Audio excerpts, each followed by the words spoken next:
మేము కాళేశ్వరం కట్ట, అది కాళేశ్వరం కాదురా నాయన, కూలేశ్వరం ఎప్పుడో కూలిపోయింది. ఆయన ఏ మాత్రం సిగ్గుపడకుంటే అబద్ధాలు మొత్తం ఫ్యామిలీ ఫ్యామిలీ ఫ్యామిలీ ప్యాకేజ్లో అబద్ధాలు మాట్లాడతారు.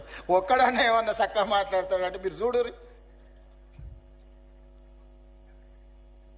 సరే ఇవన్నీ నేను చూసుకుంటా, పిల్లల భవిష్యత్తు మీరు చూసుకోరు. నా కోరిక ఒక్కటే, రేపటి నాయకత్వాన్ని ఇవ్వాల్సింది మీరే. ఆనాడు మాకు చదువులు చెప్పిన సార్లు మాకు చదువు నేర్పిండ్రు కాబట్టి ఈరోజు ఈ రాష్ట్రానికి మేము నాయకత్వాన్ని ఇవ్వగలిగినాం. మేము ప్రభుత్వ పాఠశాలల్లో చదువుకొని వచ్చినాం, గ్రామీణ ప్రాంతం నుంచి వచ్చినాం, పల్లెటూరు నుంచి వచ్చిన వాళ్ళం. మేమేం ఆకాశం నుంచి ఊడిపడలే, అమెరికాలో చదువుకోలే, ఇక్కడనే చదువుకుని, ఇక్కడ గవర్నమెంట్ స్కూళ్ళనే చదువుకున్నాం. కానీ ఈరోజు ఓ బాధ్యత నెరవేరుస్తున్నాం, దీంట్లో ముందుకు వెళ్తాం. ఇందులో ఇట్లాంటి ఒడిదుడుకులు వచ్చినప్పుడు మేము ఎదుర్కొంటాం. అవసరమైనప్పుడు మీరు సహకారం అందిద్దురు. రేపటి భవిష్యత్ తరాలను నిర్మించడానికి మీ సహకారం అవసరం మిత్రులారా. కొన్నిసార్లు ఏదైనా అటు ఇటు పూట వెనక ముందు ఆలస్యమని, ఇది మన కుటుంబము. మన కుటుంబంలో నెల జీతం సరిపోనప్పుడు మనం ఎట్లయితే సమన్వయం చేసుకొని ఓసారి ఇంటికి రాయి 4 రోజులు, ఓసారి పాల పైసలు, ఓసారి పిల్లల ఫీజులు, ఓసారి ఆ దవాఖాన ఖర్చులు, ఓసారి పండుగ కొత్త బట్టలు కొనుక్కోకుండా కూడా పాత వాటిని ఉతికి ఇస్త్రీ చేసుకొని మంచిగా దొడుక్కుంటాం. వీళ్ళు ఎదురుగున్నోళ్ళు ఏమన్నా అనుకుంటారేమో.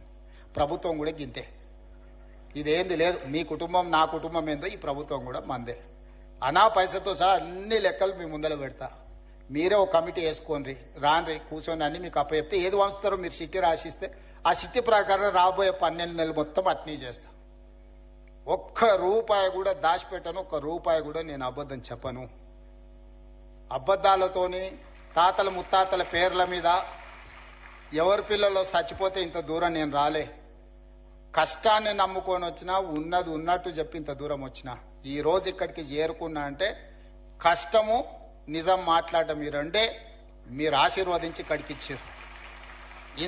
ఇక్కడికి వచ్చిన తర్వాత అబద్ధాల ప్రాతిపదికన రాష్ట్రాన్ని నడపదలుచుకోలేదు మిత్రులారా. కష్టమైన నష్టమైన మీకు చెప్పి, మీకు వివరించి, మీ అనుమతి తీసుకొని ఏం చేయమంటే అది నేను చేస్తా. నాకేం చేసేది ఉంది? ఒక్క రూపాయి కూడా ఇంటికి తీసుకెళ్ళాను. నేను చెప్తున్నా, ఏంది లేదు. ఒక బిడ్డ ఉన్నది, పెళ్ళైంది, వాళ్ళు మంచిగా ఉన్నారు, నాకు వయసు ఉంది, కాళ్ళు చేతులు బాగున్నాయి, ఓపిక ఉంది. 20 ఏళ్ళు ఈ తెలంగాణ సమాజ నిర్మాణం కోసం నేను పనిచేస్తా. మీరు అందగా నిలబడి ఉండ్రి. వచ్చినోళ్లే కాదు ఉన్నోళ్ళకు కూడా చెప్పుండ్రి, ఇది మన ప్రభుత్వం, దీన్ని రక్షించ